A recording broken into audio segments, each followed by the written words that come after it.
Fighting against a home sale after a divorce can cost you big time. In today's video, I'm going to tell you why, and I'm going to give you 2 other useful tips that may help you avoid some pitfalls when you need to sell your house after a divorce.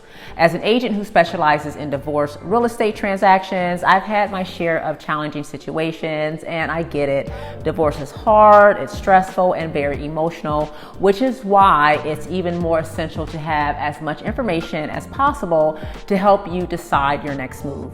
And I'm here to give you some valuable information. So let's jump into it. Tip number 1, don't let your house show signs of divorce. Why?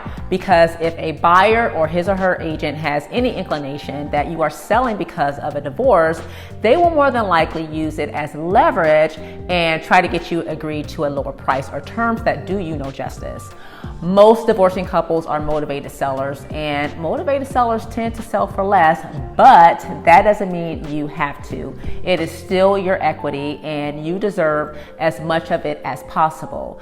You can avoid your house showing signs of divorce by staging it. So if there is missing furniture, missing pictures, empty rooms, or any other signs of neglect, get it taken care of by filling in these voids and making any necessary repairs. Tip number 2, hire a neutral real estate agent, preferably one who has experience working with divorcing couples.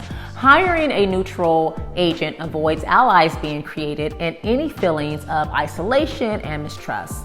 Selling a house because of a divorce is different from a traditional sale because of the challenges within the divorce itself.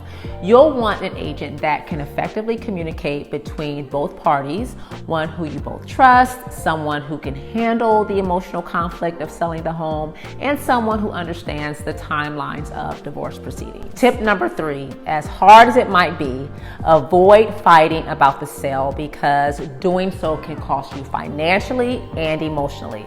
Look, I understand that going through this challenging time is extremely emotionally taxing, and sometimes there will be disagreements.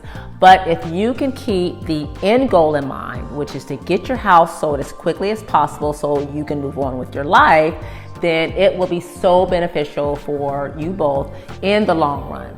Fighting against the home sale could lead to your attorney getting involved, which racks up attorney fees, and it also keeps your house on the market longer, which can be another financial burden. Additionally, further contention can suck the air out of your already empty emotional cup.